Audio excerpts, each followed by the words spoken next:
Party, Congress party, ये party, वो party, politician से पाला पड़ा है, देश के युवाओं से पाला नहीं पड़ा है। अब पड़ा है पाला। अब सरकार देखेगी युवा कैसा होता है।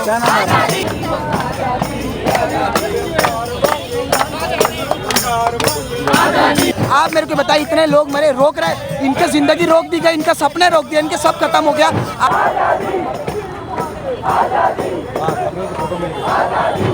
संविधान के ऊपर जो हमला नजर आ रहा है वो आने वाले भविष्य में और भी ज्यादा हमला होने की संभावना नजर आ रही है।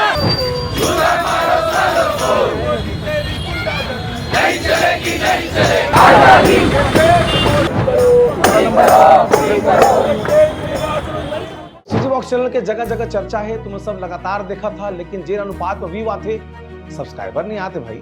बोले बिना तुम करबो नहीं करा तक सीधे हमला कहे पर थे। तो जल्दी जल्दी खबर देखे कि पहले सीजी बॉक्स चैनल के तरीम बटन सब्सक्राइब कर दबा दो और लाइक बटन ठोक दिया।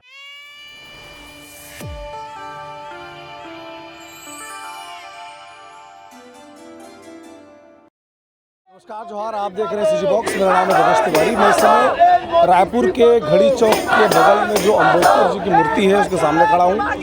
दरअसल देश में सोनम वांगचुक को लेकर के जो यूथ समर्थन दे रहा है, उसी तरह से रायपुर में भी आज सोनम वांगचुक के समर्थन में रायपुर के यूथ इकट्ठा हुए हैं। साथ में अलग अलग संगठनों के लोग, NGO के लोग, जो आमतौर पर आपको जल जंगल ज़मीन के मुद्दे उठाते दिखाई पड़ते हैं, वो लोग भी यहाँ पर शामिल हुए हैं। तो यूथ से बातचीत करने की कोशिश करेंगे कि आखिर किस तरह से उन लोग ऑर्गेनाइज हुए हैं और यहाँ पर पहुँचे हैं। बताओ भाई, क्या नाम है? मेरा गुलाब शाह भैया। क्या करते हो गुलाब? मैं इलेक्ट्रिकल इंजीनियर हूँ भैया। अच्छा, बिजनेस है मेरा। कैसे पहुँचे हो, किस मुद्दे को लेकर आए हो? सर ये अब है ना, हालत ऐसी हो गई है कि हर एक इंसान यहाँ का फ्रस्ट्रेट हो गया है। पेपर लीक बहुत बड़ी बात है सर, 21 बच्चों का सुसाइड करना बहुत बड़ी बात है। अभी ये इनके मंत्रियों के घर पे कोई बच्चा सुसाइड तो करता नहीं है, ये अपने बच्चों को बाहर भेज देते पढ़ाने के लिए। गरीब कहाँ जाएगा? अमीर तो अपने आप मैनेज कर लेता है, गरीब तो ग्राउंड में ही उतरेगा सर। उनके बच्चे सुसाइड कर रहे हैं, किसी को कोई फ़र्क ही नहीं है सर। अभी तक कोई जवाब देंगे, कौन देगा जवाब सर? 21 बच्चों का सुसाइड बहुत बड़ी बात है, बहुत बड़ी बात है। वहाँ इंडिया एक डेमोक्रेटिक कंट्री है सर, इंडिया एक डेमोक्रेटिक कंट्री है। डेमोक्रेसी कहीं दिख नहीं रही है, किसी को कोई सुन नहीं रहा है। नेशनल लेवल के टेस्ट में इतनी गड़बड़, लीक तो अलग चीज़ है सर।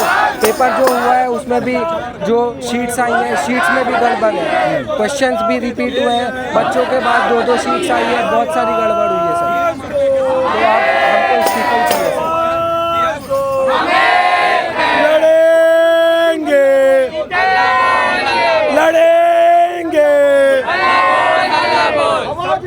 भाई क्यों इकट्ठा हुए हैं? अभी जो ये मुद्दा चल रहा है भैया, ये नीट पेपर लीक का मुद्दा है, जिसमें सोनम वांगचुक की जो उन्होंने स्ट्राइक करी थी, उस तरह से जो उनको बेजबरन उठा के लेकर गया गया, वो बहुत ही ज़्यादा हिंसापूर्वक कार्य का था। जो ये अमित शाह और मोदी सरकार जो मिल के जो केंद्र की सरकार कर रही है, वो सरकार ये गलत कर रही है। आज 3 साल से लगातार नीट का पेपर लीक होता है, क्यों लीक होता है? आज तक उसको कोई जेन्युइन नहीं मिला, कोई आरोपी नहीं मिला। आज उसी चीज़ को लेकर हम सब यहाँ पे भूख हड़ताल में बैठे हुए हैं। बच्चे पेंटिंग में क्या जी पेंटिंग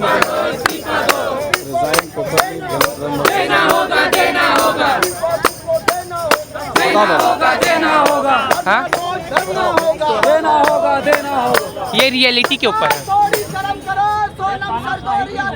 ये सोनम सर है और ये रियलिटी जितने स्टूडेंट हैं सारे के बारे में। कहाँ पढ़ाई करते हो? मैं Raipur convent higher secondary school में। आप लोग को फर्क पड़ रहा है कि क्या कुछ चल रहा है देश में? आप लोग को फर्क पड़ रहा है इन चीज़ों से? हाँ, अगर आज पेपर लीक हो सकती है तो हमारे टाइम में भी पेपर लीक हो सकती है, इसीलिए।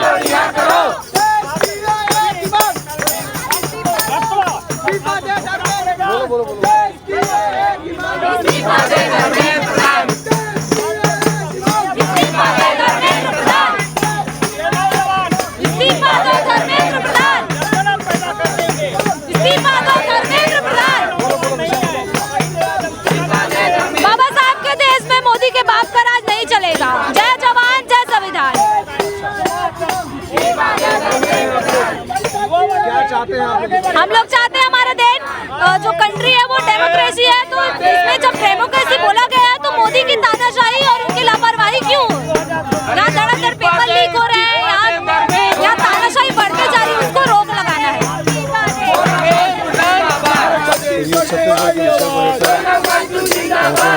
सोनम वांगचुक जिंदाबाद। आप लोग भी समर्थन करने पहुंचे हैं? हाँ, हम लोग आदिवासी व छात्र संगठन के प्रदेश संयोजक हैं। हमारे भी टीम पहुंची हुई है और हमारे जो संगठन है वो पूरे जिले में जहाँ जहाँ भी हमारी टीम है वहाँ आज के दिन पूरे जगहों में आज आंदोलन चल रहे हैं कि सोनम वांगचुक जी को रिहा कर दिया, आज जो डिटेन करके उनको रखा गया क्योंकि एक साइंटिस्ट है, उन्होंने अपनी मर्जी से इस शिक्षा को सुधारने के लिए उन्होंने अनशन किया था, जिसको सरकार जबरदस्ती ले जा करके उनको हॉस्पिटल में लेके गए और यहाँ तक कि उनको रिपोर्ट भी नहीं बताई जा रही है क्योंकि हम एक शिक्षा को सुधारने के लिए ये आंदोलन कर रहे हैं क्योंकि अगर सरकार अपनी जिम्मेदारी ले करके इसको शिक्षा को सुधार करने की कोशिश करती तो हमको ये नौबत नहीं आती और अगर ऐसी ही नौबत रही तो कहीं ना कहीं सरकार के ऊपर वो गुस्सा और भी बढ़ सकता है और हम यही चाहते हैं कि अपना धर्मेंद्र प्रधान जी इतने दिन से अपनी जिम्मेदारी नहीं लिए तो अपना इस्तीफा दे और इस धर्मेंद्र प्रधान जी नहीं तो पूरे मंत्रिमंडल में बैठे हुए कोई भी मंत्री जो है एक भी आवाज़ इस नीट के मामले में नहीं ला रहे जो कि एक युवाओं के भविष्य के साथ साथ खिलवाड़ करने की उनकी साजिश जो नज़र आई है, संविधान के ऊपर जो हमला नज़र आ रहा है वो आने वाले भविष्य में और भी ज़्यादा हमला होने की संभावना नज़र आ रही है। इसलिए पूरा युवा, पूरे भारत के युवा, पूरे छत्तीसगढ़ के युवा चाहता है कि धर्मेंद्र प्रधान अपनी जिम्मेदारी लेते हुए अपने इस्तीफा दे क्योंकि उनके कारण ही आज लगभग 21 जो बच्चे हैं उन्होंने अपने जान की आहुति इस देश के नाम कर दी है क्योंकि उन्हें वे जो है इतने मेहनत से अपनी नीट की तैयारी की है और कहीं ना उनका जो पेपर अच्छा बनाता होगा जिसके कारण जब ये लीक हुआ है तो अपना वो जो गुस्सा उसको आप कंट्रोल नहीं कर पाया क्योंकि सरकार को हम चुन करके भेजें तो सरकार की जिम्मेदारी बनती है कि वो आज के डेट में हमारे माँ बाप की तरह है वो हमारे अगर हम इस देश के युवा हैं तो हम सरकार में बिठाएं तो हमारे माँ बाप में हमारे तकलीफ़ों को समझना चाहिए। अगर सरकार जो है तकलीफ़ों को नहीं समझ रही है तो सीधी सी बात है और इसको युवाओं के साथ वो खिलवाड़ करिए तो एक ही निवेदन है प्रधान जी से कि वो इस्तीफा दे और आने वाले भविष्य में एक भी पेपर लीक ना हो और ऐसे जितने भी एजेंसी हैं NTA जैसे हैं और भी ये एक ही मुद्दा नहीं है 2015 से हम कंटिन्यू देखते हैं लगभग 9 से 10 जो एग्ज़ाम है वो लीक हुए हैं जिसके कारण से कई जो युवा है वो आत्महत्या किए हैं और आने वाले भविष्य में किसी तरह से लीक ना हो हम यही चाहते हैं। जी भैया कैसे हैं आप?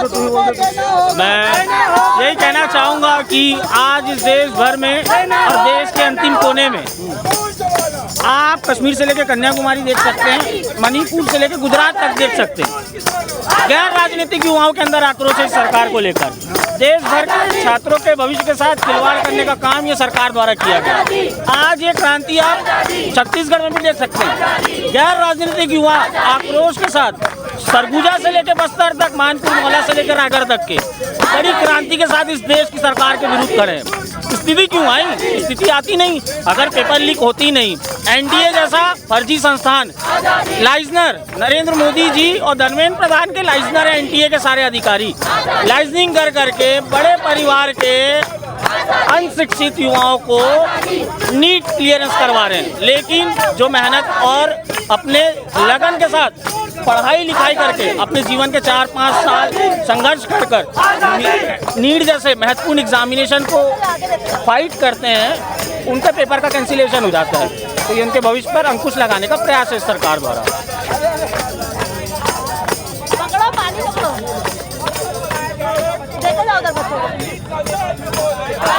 बताओ बेटा,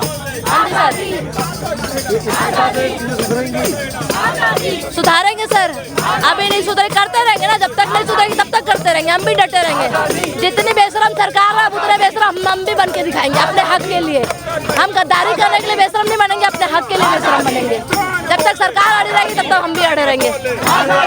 सरकार का अभी तक ना बुजुर्गों से पाला पड़ा है।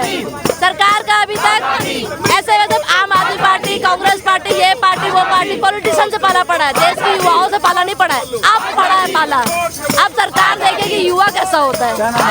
आंचल, मैं तो आर्किटेक्ट हूँ। हाँ जी, बिल्कुल पढ़ रहा है सर। मेरी भी एक डॉटर है, उसने नीट का एग्जाम नहीं दिया है। मेरे फैमिली से किसी ने नीट का एग्जाम नहीं दिया है। बहुत बड़ी फैमिली है मेरी, बहुत बड़ी फैमिली है मेरी, किसी ने नीट का एग्जाम नहीं दिया। पर ये 22 बच्चे जो मरे हैं और इस देश के बच्चे जो रोए हैं, जिनके पेरेंट्स सफर किए, उनके लिए मैं आज यहाँ बैठी हूँ। और मेरे सारे पेरेंट्स से गुजारिश है सब यहाँ पर आए जो नीट का एग्जाम दिए हैं उनके पेरेंट्स भी, जो नहीं दिए उनके पेरेंट्स भी। अपने बच्चे के भविष्य के लिए लड़ो, आज नहीं लड़ोगे तो कल नहीं लड़ पाओगे। आज ये प्लेटफॉर्म आपको मिला है, सोनम वांगचुक सर ने दिया है, आज नहीं कर पाए तो कल कुछ नहीं कर पाओगे। सरकार तो आप लोगों को इस्टेब्लिशमेंट का विरोधी बता रही है। मानने दो, हम किसी कांग्रेस जनता पार्टी को सपोर्ट नहीं कर रहे सर, हम अपने बच्चों के फ्यूचर को सपोर्ट कर रहे हैं। सरकार को सुनना पड़ेगा, नहीं तो ये सरकार अगर मोदी सर नहीं समझ रहे हैं, प्रधानमंत्री इस्तीफा नहीं देना चाहते तो मोदी सर को भी इस्तीफा दे दो, आप भी चले जाओ, हमको कोई फर्क नहीं पड़ता। हमारे बच्चों का भविष्य सिक्योर होना चाहिए, आने वाली पीढ़ी वही है, वो देश को संभालेगी। उनको आप पढ़ाओगे नहीं तो क्या देश को संभालेगी, फिर वो भी जाहिल गवारों की तरह बैठी रहेगी वहाँ पर। मैं ये समझना चाह रहा हूँ, इससे पहले आप किसी प्रोटेस्ट में शामिल होती रही? फर्स्ट टाइम मेरा प्रोटेस्ट है, फर्स्ट टाइम। कल भी मैं आई थी, आज भी आई थी। इससे पहले मैं प्रोटेस्ट जानती भी नहीं थी क्या होता है। मैंने कभी किसी पॉलिटिकल पार्टी के अगेंस्ट या फेवर में कभी मैंने स्टोरी पोस्ट नहीं की, कुछ नहीं किया। ये फर्स्ट टाइम है एजुकेशन को लेकर। एजुकेशन के लिए मैं आज या 15 दिन बाद तक धरना चलता रहेगा, मैं डेली आऊँगी यहाँ पे। अन्ना आंदोलन के समय नहीं सर, उस समय भी मैं नहीं गई थी, नहीं गई। उस समय हो सकता है मैं छोटी थी, उस समय इतनी जानकारी भी नहीं थी हमको। मीडिया भी अभी जागरूक हुआ है सर, आपको भी पता है, सोशल मीडिया से सबको पता चला। मैं जब 12-13 तारीख को मैं दिल्ली गई थी तब मुझे पता चला वहाँ प्रोटेस्ट चल रहे हैं, तो हमको तो नहीं जाने दिया था अंदर, क्योंकि हम वहाँ पे टूरिस्ट थे, तो हमको जाने नहीं दिया। जैसे जो भी एक्सक्यूज देके वहाँ पे पुलिस लोगों ने रोक दिया था। हम आज यहाँ पर कर रहे हैं, यहाँ पर डटे रहेंगे, प्रोटेस्ट करते रहेंगे जब तक इस्तीफा नहीं मिलेगा। बच्चे को छोड़ करके प्रोटेस्ट करने आएंगे? नहीं सर, केदारनाथ, हाँ हम बच्चे को छोड़ के आएंगे प्रोटेस्ट करने यहाँ पे। आज घर पे छोड़ के आएंगे तो कल उसका भविष्य उज्जवल होगा।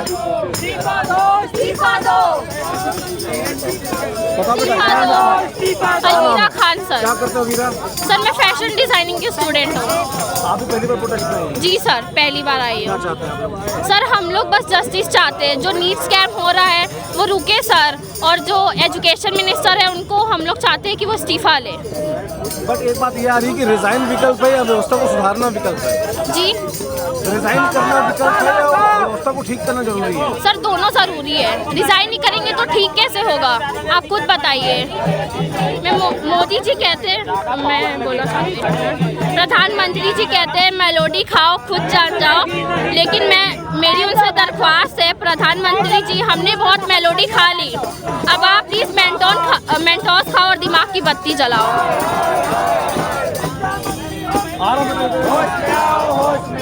आप क्या करती हैं? मैं बीकॉम स्टूडेंट। अच्छा, बट आपको भी फर्क पड़ रहा है जो चीज़ देश में हो रही है? नॉट रियली, बट एजुकेशन तो खराब हो ही रहा है।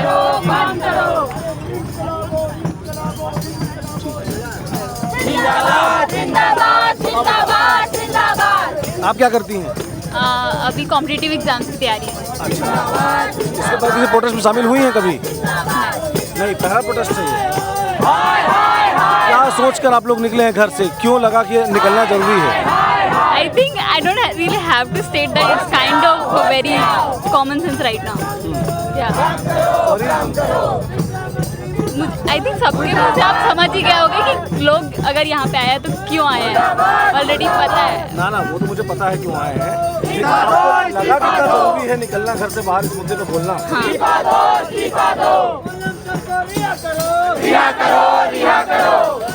मेन पार्ट से यहाँ पहुँचे हो? जी मैं मैन पार्ट से हूँ। मैं शिवव्रत महका आदिवासी युवा संघ छत्तीसगढ़ रायपुर जिला अध्यक्ष। हम लोग जो है हमारी पूरी टीम जो है जगह जगह पे नीट पेपर लीक मुद्दे को लेकर सभी जगह धरना प्रदर्शन कर रहे सभी जिलों में, और हम लोग जो है हमारी टीम आई हुई है, देख सकते हैं आदिवासी युवा संघ।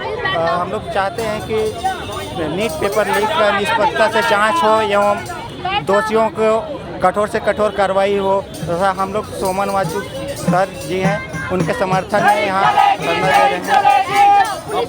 मैं दिल्ली नहीं जा सका तो यहाँ आया हूँ, सोनम सर को साथ देना है, साथ खड़े रहना करके। और एक ही बात बोलूँगा, जब जब छात्र बोला है राज सिंहासन डोला है।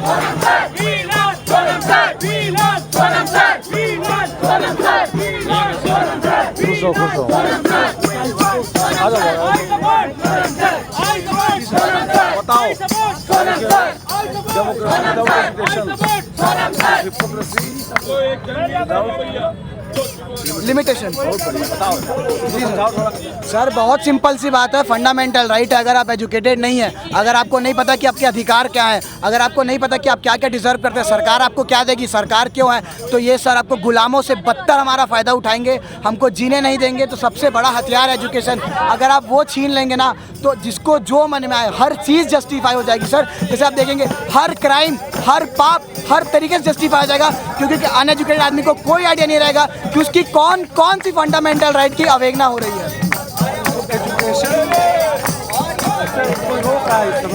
सर आप एग्ज़ाम देता है, पढ़ता है, एजुकेशन से रोक नहीं रहे हैं, बट एजुकेशन इतना कॉस्टली हो चुका है, एजुकेशन इतना कॉर्पोरेट का हो चुका है। आप मेरे को बताइए, एक लड़का 3 साल 2 साल मेहनत करता है और कोई 30 लाख का पेपर खरीद के उसका पूरा फ्यूचर निकल जाता है। आप मेरे को बताइए, इतने लोग मेरे रोक रहे, इनके ज़िंदगी रोक दी गई, इनके सपने रोक दिए, इनके सब खत्म हो गया। आप मेरे को बोलते हैं आप 2 साल पढ़े, एक काम करो एक बार फिर से पढ़ लेना, क्योंकि मैंने पेपर ख़राब किया, तुम्हारा सिस्टम फेल हुआ है तो हमारे दोस्त लोग पेपर दे, हम पेपर दे।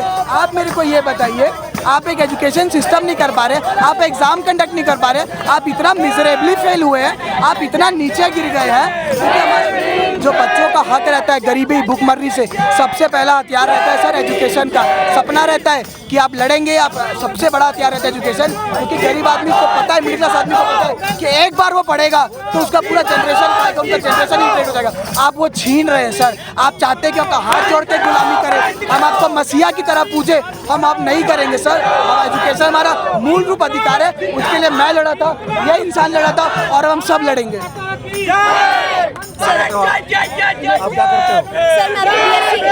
BSc प्लस B.Ed कर रही हूँ, ऐसा मतलब फ्यूचर टीचर। हमें पता है कि एजुकेशन सिस्टम कितना लैग करता है। हमने पूरा लाइफ ऐसा पढ़ते बिता दिया जिसका जो नॉलेज हमारे लिए फ्यूचर में सिर्फ टेक्स्ट बुक नॉलेज बन के रह गया है। हमें नहीं पता कि ऑन ग्राउंड हमें कैसे वर्क करना है, हमें नहीं पता कि हमने डेमोक्रेसी पढ़ा है only on literature, we don't know how it works. हम आने वाली जनरेशन के लिए चाहते हैं कि ये हम थोड़ा और प्रैक्टिकल, न्यू NEP 2020 के हिसाब से तो कह दिया है कि प्रैक्टिकल नॉलेज होना चाहिए, विदाउट बैगलेस क्लास होना चाहिए, पर ऑन ग्राउंड ऐसा कुछ भी नहीं है। अभी भी बच्चों को फोर्सफुली पढ़ाया जा रहा है। ये तो वो बच्चे हैं जो पढ़ पा रहे हैं। अभी भी हम बस्तर बीजापुर रीजन में देखेंगे तो वहाँ पे स्कूल है, ऐसा नहीं है स्कूल है, बना हुआ है, भवन बना हुआ है, पर कोई टीचर नहीं है। पूरे स्कूल में एक टीचर अवेलेबल है, वो कैसे 1st to 5th क्लास के स्टूडेंट्स को कैसे पढ़ाएगा। और दे एक्सपेक्ट कि वो बोलते हैं कि तुम्हारे पास तो स्कूल है, टीचर भी है, क्या करेगा एक टीचर अकेले स्कूल कैसे संभालेगा सर? Yes sir.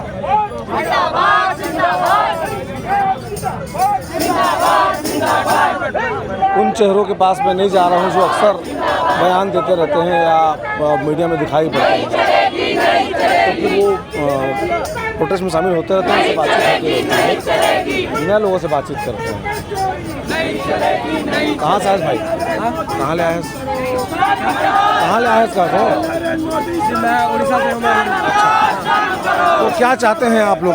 क्या रिज़ाइन से व्यवस्था सुधरेगी? रिज़ाइन से वो सब कुछ हो या ना हो, लेकिन कम से कम डर तो रहेगा। जो भी नए आएंगे या जो भी नेता लोग नए लोग आएंगे ना, उनको कम से कम डर तो रहेगा कि ये लोग इतना कर सकते हैं। तो याद है आखिरी बार कौन नेता रिज़ाइन किया था अकाउंटेबिलिटी लेकर के? मैं तो अभी नहीं, 26/11 हमले के बाद रिज़ाइन हुआ था।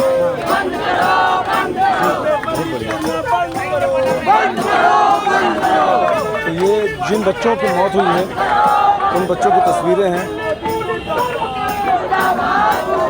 सिमरन रोशनी तमिलनाडु, राजस्थान, उत्तर प्रदेश, गोवा, कर्नाटक, दिल्ली, राजस्थान, सभी जगहों पर जिन बच्चों की मौत हुई थी उनकी तस्वीरें यहाँ पर लगाई गई है।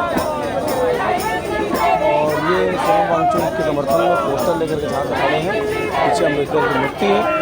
कुल मिलाकर जो ऐसे लोग इस प्रोटेस्ट में शामिल हो रहे हैं, जो लोग पहले कभी किसी प्रोटेस्ट में नहीं गए हैं, वो एक जवाबदेही चाहते हैं सरकार से कि अगर ऐसा चलता रहा कि भाई पेपर लीक हो जा रहा है, कौन जिम्मेदार है तो नहीं पता, मिनिस्टर जिम्मेदारी लेने को तैयार नहीं है, उसके खिलाफ जो है नौजवान आ जाओ। क्या नाम है? वंश। वंश। कौन से कॉलेज पढ़ते? वंश शंकराचार्य। हाँ। आप लोग कैसे शामिल हुए प्रोटेस्ट में? क्या मन में आया आने के लिए यहाँ पहले? सर अपन जब से पेपर लीक का देखे ना, तब से अपन को भी पता चला ये बहुत गलत हो रहा है, ऐसा बिल्कुल भी नहीं होना चाहिए। अगर अपन आगे जाएंगे, हमारी जनरेशन में हमारे साथ वाले गलत होंगे, डॉक्टर गलत होंगे, तो बहुत दिक्कत आएगी आगे। तो आप लोग किसकी पढ़ाई कर रहे हैं? इंजीनियरिंग की। अभी इंजीनियरिंग। आप भी इंजीनियरिंग पढ़ाई कर रहे हैं? इंडियन एजुकेशन इतना ख़राब हो चुका है, हमको बिल्कुल उम्मीद नहीं थी कि इंडियन एजुकेशन ऐसा होगा। पहले के ज़माने में इंडियन एजुकेशन मतलब एक तरह से कहा जाता था कि बहुत अच्छा है, पर आज के ज़माने में हमारे नेता भी इतना भ्रष्टाचार कर रहे हैं जिसकी हम बच्चों को बिल्कुल उम्मीद नहीं थी। इसके खिलाफ हमें न्याय मिलना चाहिए। इसके पहले कभी गए हो प्रोटेस्ट में कहीं पर? नहीं, पहली बार है। पहले जरूरत नहीं पड़ी। अब तो युवा साथ में आओ, किसान भी हमारे साथ है, इन दलालों को मार भगाओ, ये हमारा अधिकार है। जय बोलो बोल, जय भीम, जय भीम, जय जय जय जय जय भीम, इनकलाब जिंदाबाद, इनकलाब जिंदाबाद, इनकलाब जिंदाबाद, जय जय जय जय जय भीम, जय भीम, जय भीम, जय जय जय जय जय भीम, जय भीम, जय भीम। किसी संगठन से हो? नहीं, संगठन से नहीं, और मेरे गांव में मैं भीम आर्मी में संगठन। मोदी को भगाना है, देश को बचाना है, मोदी को हटाना है। नहीं, मैं बोल रहा था जैसे इतने टाइम हो गया है, मतलब वो स्ट्राइक में बैठे हैं और उनको वहाँ से हटा दिया गया है, मतलब स्ट्राइक से। पर मैं ये सोचो जैसे उन लोग बोले कि कैबिनेट रीसफल हो गया, अभी तक कुछ मतलब नोटिस क्यों नहीं आ रही ऊपर से। और इन लोग मेरे को लग रहा है जो लोग ना जो पूरा जो ध्यान था ना, इन लोग अचानक से नीट का रिजल्ट आगे। आप लोगों को, नौजवानों को क्या लगता है, मोदी चाहे तो कल रिजाइन मांग सकते हैं? हाँ जी, है ना? क्यों नहीं लेते रिजाइन? सर मेरे को लगता है कि अगर वो लोग रिज़ाइन मांग लिए ना तो मोदी झुक जाएगा। मोदी नहीं चाहता है झुकना। सर इससे भी बड़ा बात यह है कि कई बार हम लोग देखे हैं जो धर्मेंद्र प्रधान है अपने विधानसभा और अपने जो संसद एरिया है उसमें बहुत बड़ा अपना योगदान देते हैं। बीजेपी पार्टी के बहुत जाने माने हस्ती हैं, और यदि अगर धर्मेंद्र प्रधान का इस्तीफा उन्होंने मांग लिया तो आप ये समझिए कि बीजेपी का 20% जो वोट है वो ख़त्म हो जाएगा। और ज़्यादातर हम लोग देख रहे हैं कि पूरे के पूरे मंत्रिमंडल भ्रष्ट है। किसका किसका इस्तीफा देंगे हम लोग, ये डर में है वो। और मेरे को लगता है कि भारत में फ़िलहाल हमको किसी एक मंत्री नहीं बल्कि पूरे के पूरे मंत्रिमंडल को हटाने की आवश्यकता है, क्योंकि हर एक डिपार्टमेंट पे खोख है। चाहे आप रेलवे डिपार्टमेंट ले लो, चाहे आप सड़क परिवहन देख लो, पेट्रोलियम देख लो, चाहे वो जंगल की कटाई हो, गरीबों का घर छीना जा रहा है। मतलब तमाम प्रकार की स्थिति जो है भारत में बनी हुई है, और मुझे नहीं लगता कि किसी एक के इस्तीफे से ये ठीक हो सकता है। तो भले ही ये मौका तो मिलता है इलेक्शन में, यार इलेक्शन मौका तो मिलता है ना हम लोगों को। सर मौका तो मिलता है, लेकिन क्या है ज़्यादातर लोग सोशल मीडिया से कनेक्ट नहीं हैं। हम जितने सोशल मीडिया में कनेक्टेड युवा है वो तो जान रहे हैं कि क्या स्थिति वास्तव में देश में हो रहा है। लेकिन जैसे कि जो हमारे बाप दादा के जो हैं उनको बहुत ज़्यादा सोशल मीडिया आता नहीं है, उन लोग को पता नहीं चल पा रहा है। गोदी मीडिया वैसे ही गलत चीज़ें फैलाती रहती है। तो कहीं ना कहीं गोदी मीडिया किसको बोलते हैं? गोदी मीडिया वो हर मीडिया है जो सरकार से सवाल पूछने में कतरा रही है, चाहे उसके पीछे कोई भी रीज़न हो, चाहे वो पैसे का चीज़ हो या फिर किसी डर की बात हो।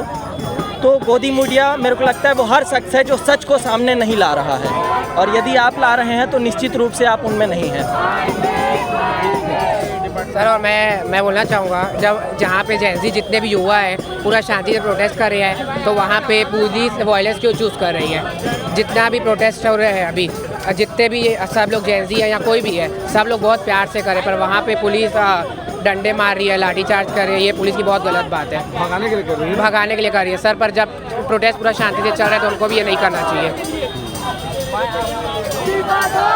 मंत्री जी रिज़ाइन जरूर करेंगे, ऐसा नहीं है कि वो नहीं करेंगे। इतना प्रोटेस्ट हो रहा है हिंदुस्तान में तो करेंगे, जरूर करेंगे। आज नहीं तो कल करेंगे। क्या है, पूरी मीटिंग बुलानी पड़ती है, कैबिनेट की पूरी मिनिस्ट्री की मीटिंग होगी, उसके बाद ही डिसाइड होगा। ऐसे थोड़ा है कि भाई कि वाइवा बता रहा हूँ वाइवा में भी ऐसी आंसर देते हैं स्कूल में। तो कैबिनेट बुला के कौन रिजाइन करता है? चिट्ठी लिखना भेज देना होगा। करेंगे, मीटिंग चल रही है उस बारे में, कैबिनेट की मीटिंग चल रही है। मोदी जी फोन किए थे क्या तुमको? मीटिंग चल रही है। आप यार प्रोटेस्ट करने। हाँ, क्या नाम है? अद्विक। अद्विक लाइव आ रहा है क्या? लाइव आ रहा है? नहीं यार, एडिट कर मेरे को क्या बाबू, क्या नाम है? अद्विक मिश्रा। किसके साथ आए हो? क्या? क्यों आए हो? हम लोग नरेंद्र मोदी से ये बोल रहे हैं कि सोनम वांगचुक को छोड़ दिया जाए। तो आपको कैसे पता लगा सोनम वांगचुक को पकड़े हैं करके? सोशल मीडिया से। आप देखते हो सोशल मीडिया देखते हो? मम्मी देखती है मेरी। अच्छा, मम्मी के साथ देखते हो? मम्मी भी आई है क्या? हाँ, क्या कहत रहे? कैमरा मत सेल्फी कर रहे हैं। अच्छा,